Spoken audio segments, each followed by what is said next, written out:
Welcome to the Joseph Goldstein Insight Hour.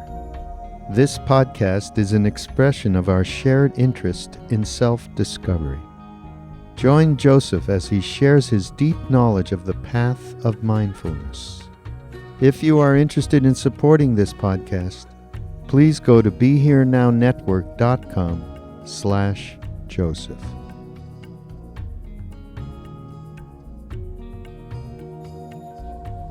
Good evening. I hope you all wrote a lot of easy questions. We used to call these Q&As, questions and answers. We changed it to Q&Rs, questions and responses.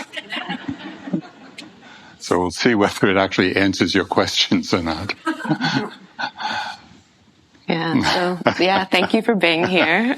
And thank you for all of your questions. I had the difficult task of going through over the 100 questions you offered and categorizing, narrowing down, and I've combined some of these questions, and we'll see what time we have to answer them. So apologies for not being able to get to every question, but looking forward to the responses that do come.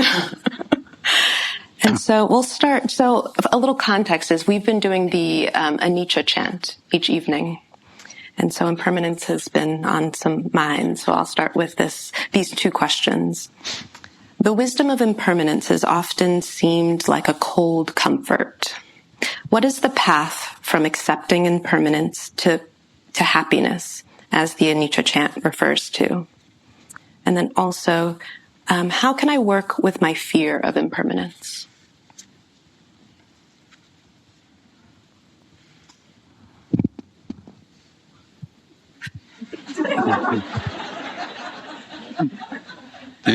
When you see on the TV the little buffering circle, I find my mind is often buffering.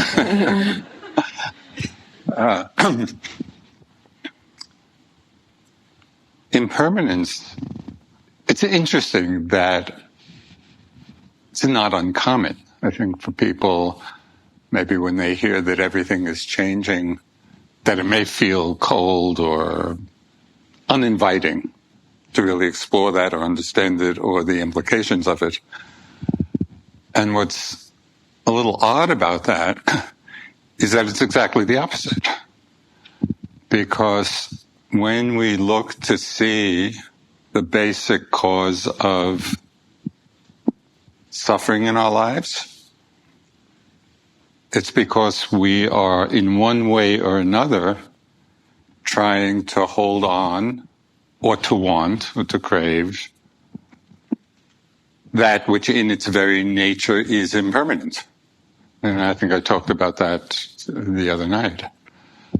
And it's precisely by settling into the flow of changes, both externally, but specifically in the meditation, and this is really what happens as the samadhi, the concentration deepens,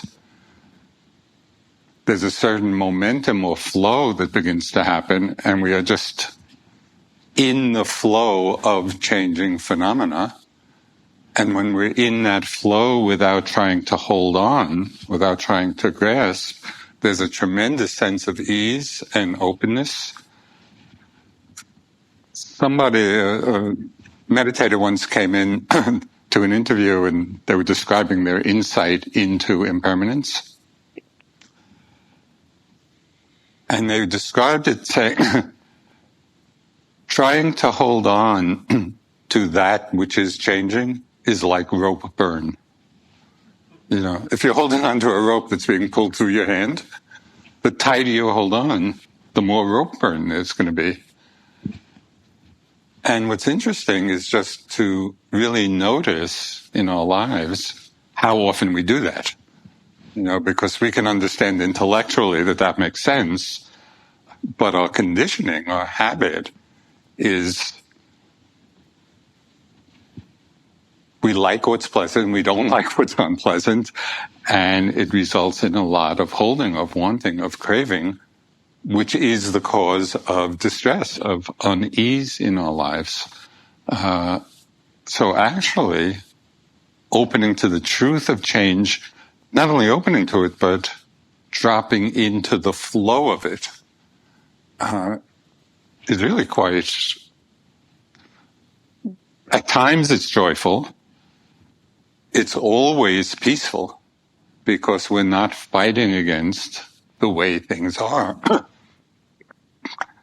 Excuse me. So a lot of the practice, the second question was about kind of a conditioned fear of change. I think I mentioned in the talk the other night that experience where I had a little accident walking, and then the understanding anything can happen anytime. And it's relevant here because the first reaction to that was fear. Oh my God, anything can happen anytime. But as I settled into it, the heart relaxed because it got attuned to the truth of change and the acceptance of that. And as we accept it, then there's ease in the face of inevitable changes. And even on a conceptual level, and what I'm talking about is really developing this understanding in our practice, so it's experiential. But even on a conceptual level, being afraid of impermanence is like being afraid of gravity.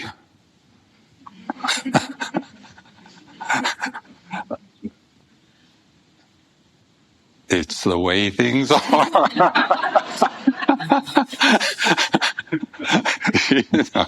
And the more we can see that and open to it, so we get over that conditioned fear, oh my God, everything's changing, and we're just in the experience and the acceptance of the flow, and it's actually quite easeful.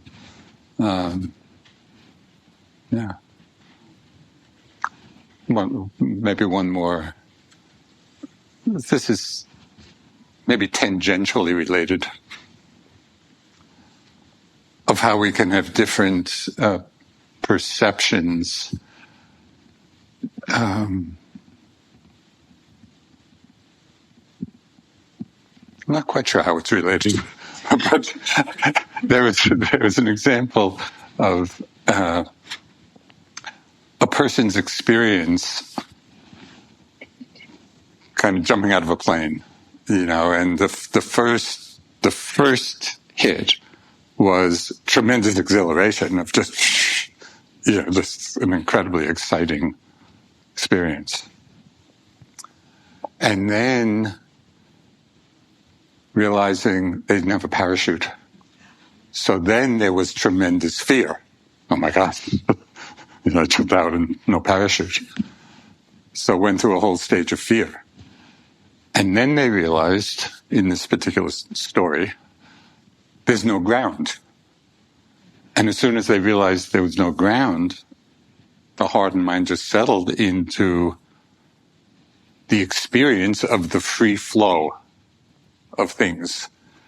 And so it's really interesting. That description really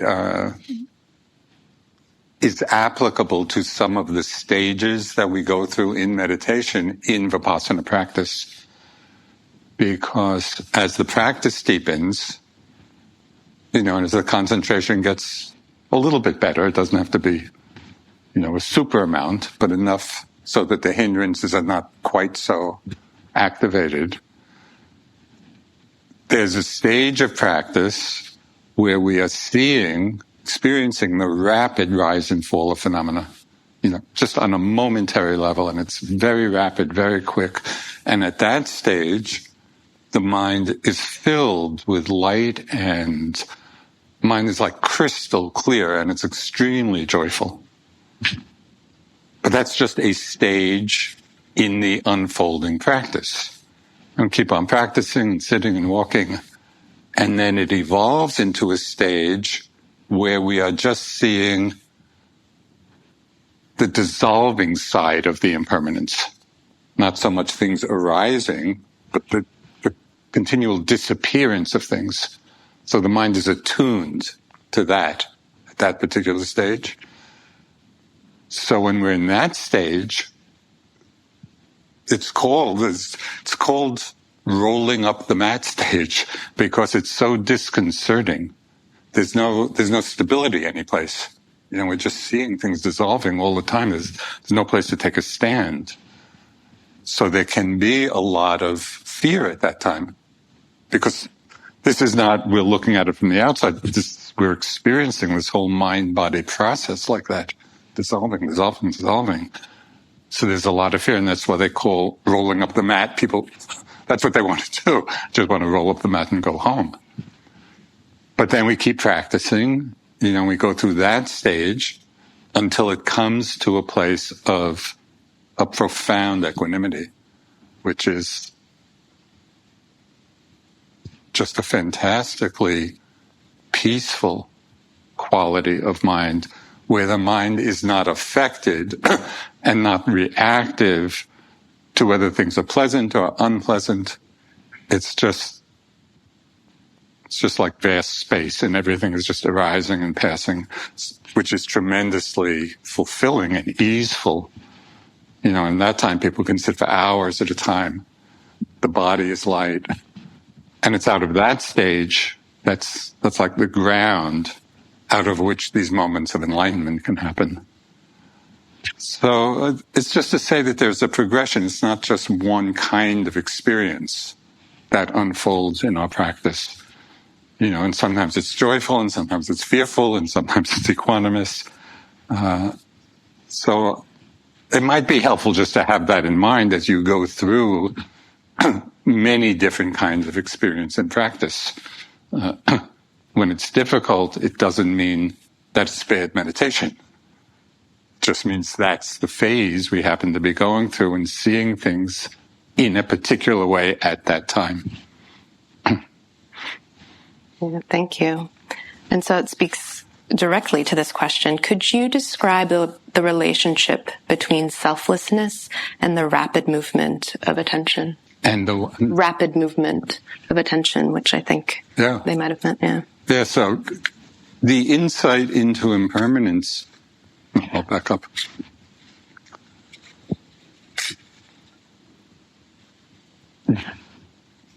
Has people spoken about the three characteristics?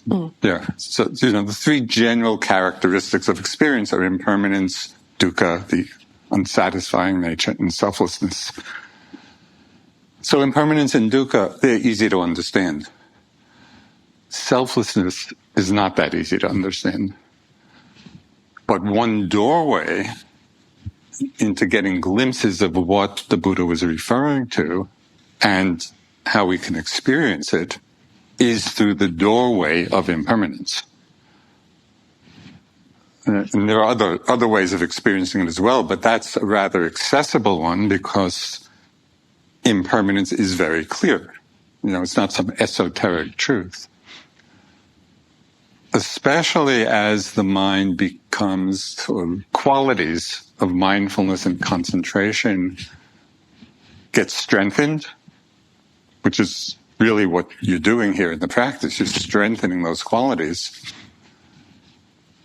At a certain point, it really becomes effortless. There's enough momentum of those qualities that they're working by themselves.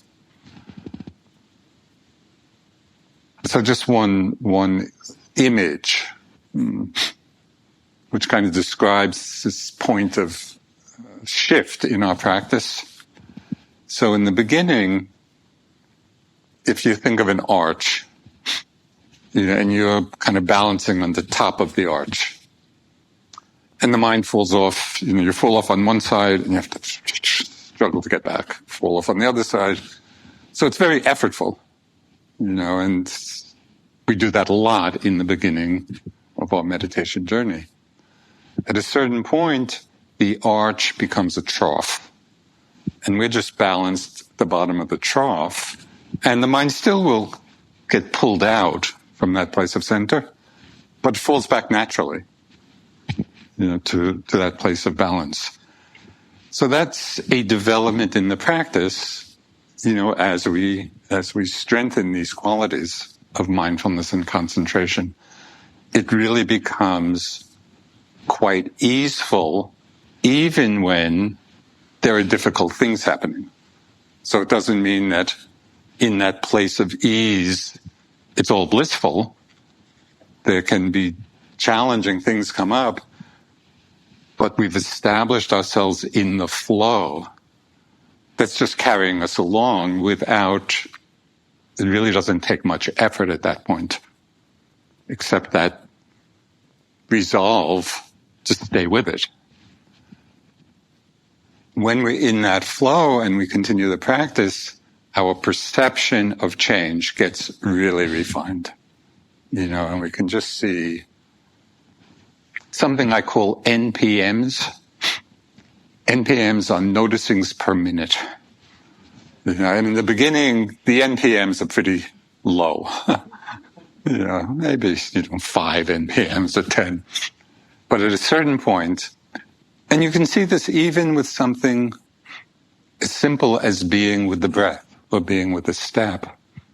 At first, in breath, out breath. In breath is one thing, out breath is another.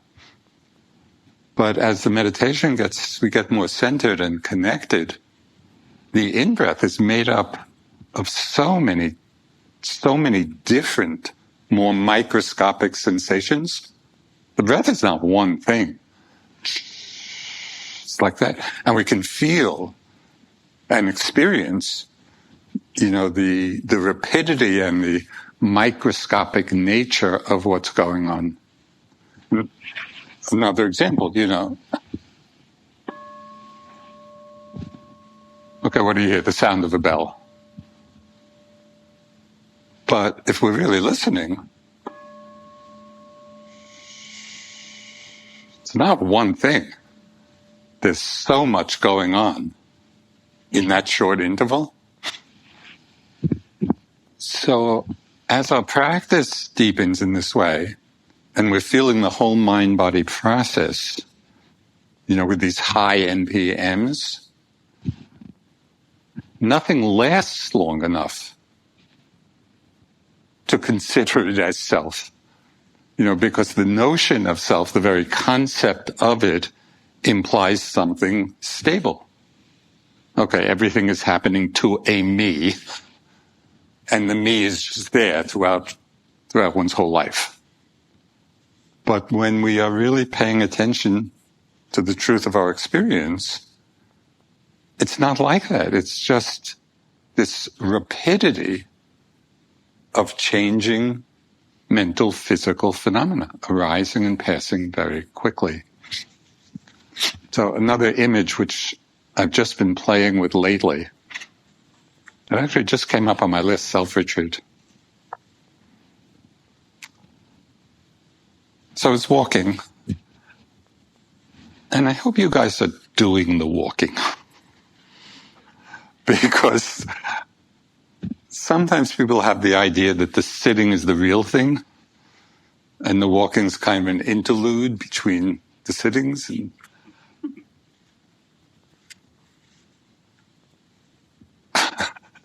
there is so much that can be learned in the walking. It's in some ways more insight has come to me in walking than in sitting.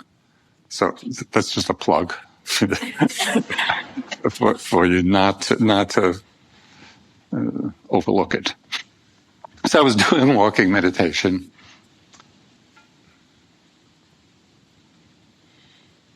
Okay, I have to ask you, I can't remember everything I talked about in the first talk. Did I talk about using the passive voice? Yes. I did or didn't? I'm getting 2 different answers. Stop confusing me. No, okay. At least somebody didn't hear it. Okay, this is for you. So this is one really effective way of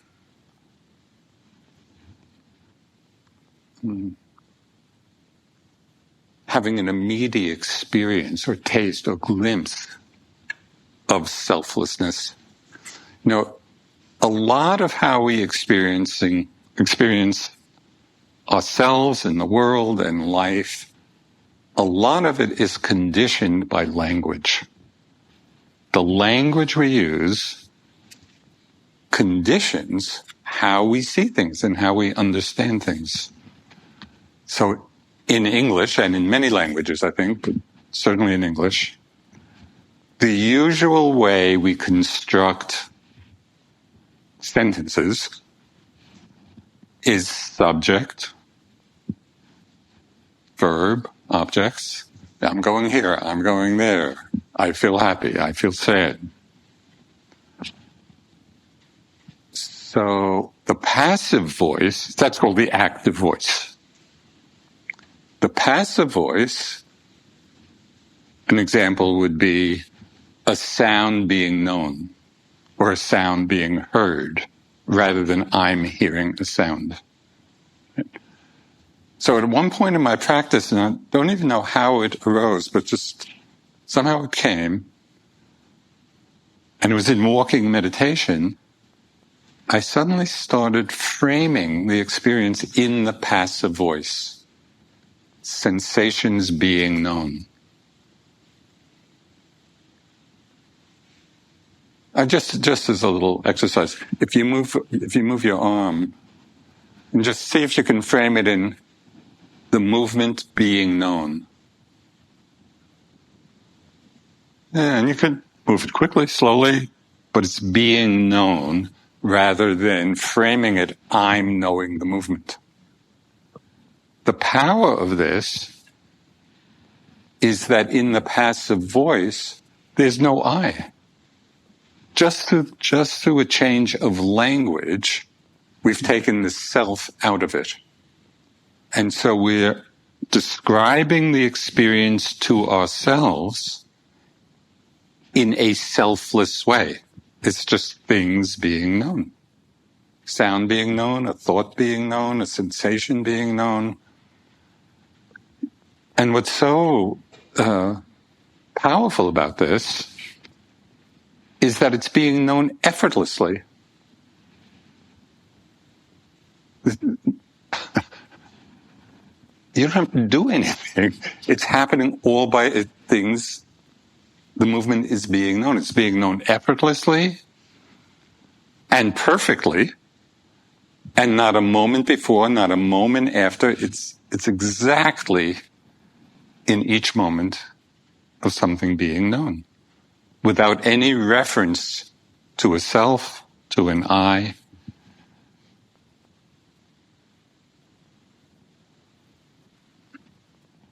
So I forgot where I was going with all this.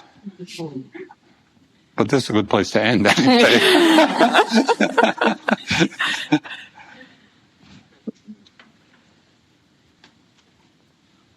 Yes. So in terms of impermanence and selflessness, I was doing walking meditation. And I was just walking in this open kind of a way, not limited to just the sensation, the movement being known, but moment after moment, just being aware of whatever's being known. Sound being known, a sensation in the body, the feeling of the breeze, a thought being known. Moment after moment, things being known, being known, being known, being known. And all of a sudden, I had the image of a film. And usually we're totally caught up in the story of the film. But what is the film? It's really just separate frames moving really quickly. But because they're moving so quickly, it feels like there's a continuity. And so characters are built up and actions are built up and the whole world of the story is created. But what's really happening? Is anybody on the screen getting chased or falling in love or getting murdered. No, it's just separate frames of film and pixels of light. But because it's happening so quickly, there's the illusion of continuity. The sense of self and the deeply conditioned feeling of self, which is very strong in all of us. And that's why it's so hard to really get a glimpse of what the Buddha was talking about. But if you're practicing in a way, again, incorporating perhaps this passive voice construction, so even in the way you're languaging it to yourself, you're not reinforcing, I'm walking, or I'm happy, or I'm sad. You're taking the I out of it. Movement being known, happiness being known, sadness being known, sound being known. And then you see how rapidly it's happening. It's just like separate frames of the film. And you see, there is no one there. No self there, no abiding self there. But it's happening so quickly that we have this sense of a continuity.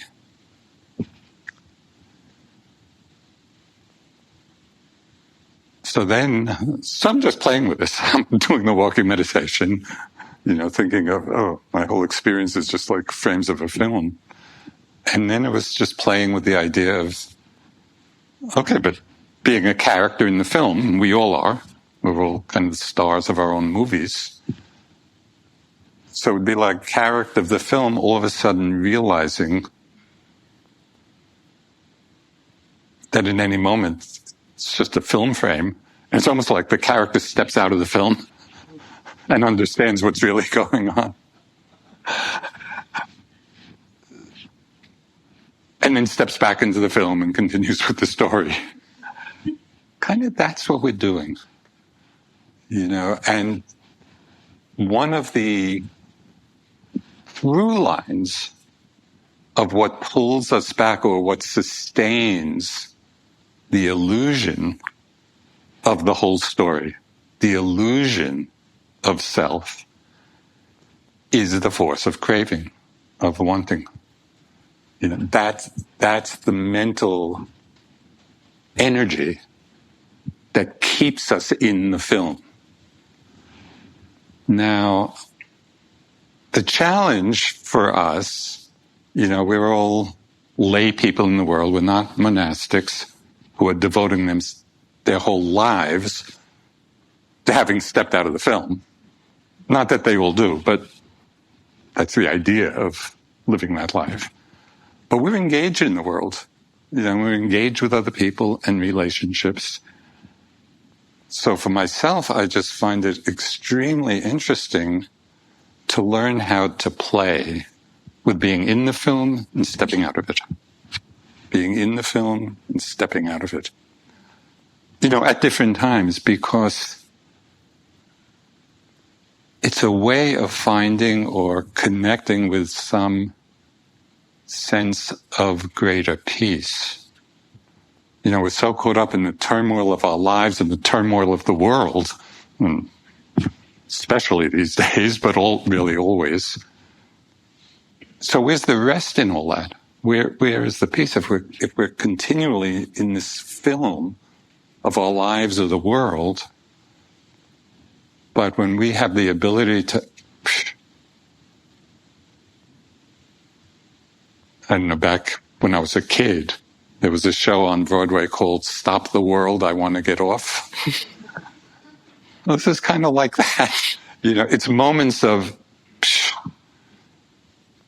where we just understand things on a much more fundamental level, and there's a quality of peace, there's a quality of rest, even if it's just for a few moments, And I think that's our challenge as lay people, practicing with an aspiration to be free, with an aspiration really for the deepest kind of peace.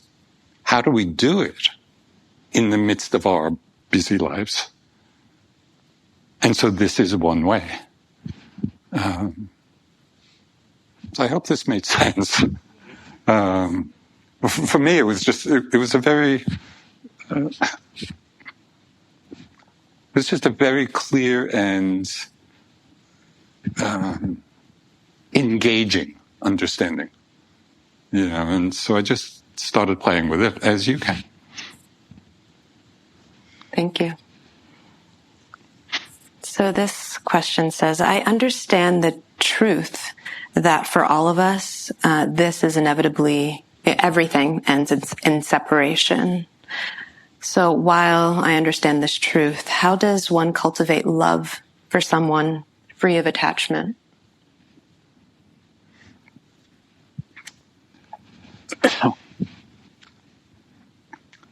One of the phrases my teacher Munindraji used to say very often about Dharma practice in general, he said, it's simple, but not easy. Right? So it's not complicated, but as you all know, it's not always easy. So one way of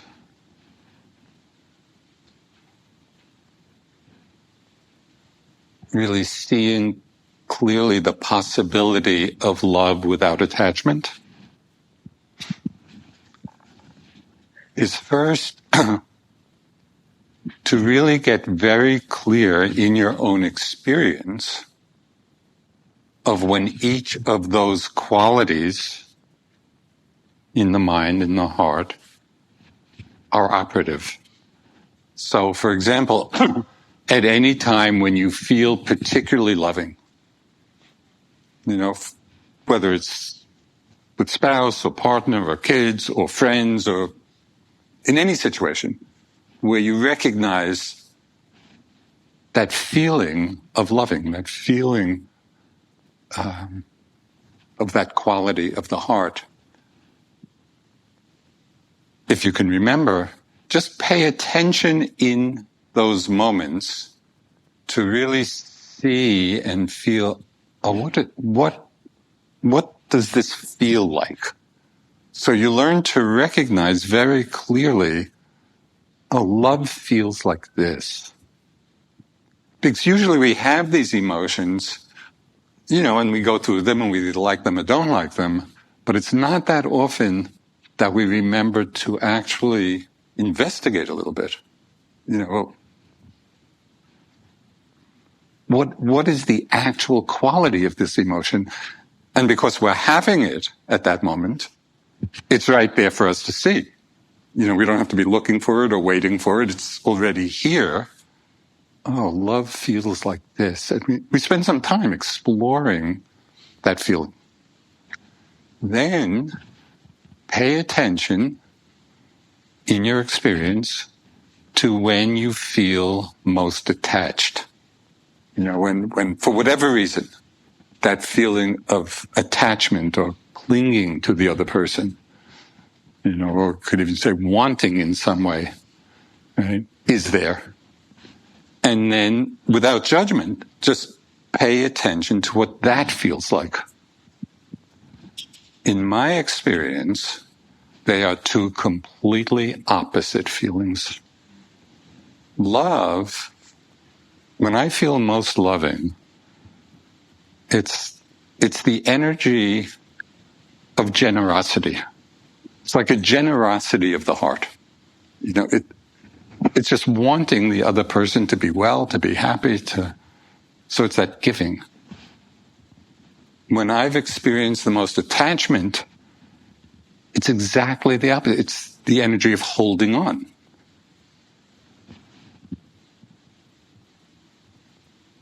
And then we could really examine, what's the consequence? What's the results of each of those feelings? Right? When we're loving, does it bring about more happiness or more suffering? When we're attached or holding on, what does that bring? It never brings more happiness. It's always the source of some kind of contraction or tightness or fear of losing. all kinds of things are born from attachment. So if we can both distinguish clearly the difference, not theoretically, from our own experience of how we're feeling those emotions, if we can clearly distinguish them and see each clearly, and then see where each leads, that could be a strong motivation to practice cultivating the love. And when we're feeling the attachment, as everyone will until, we're quite enlightened, but at least to recognize that and to see, it's to see something which goes quite against our usual way of understanding, because I think most people feel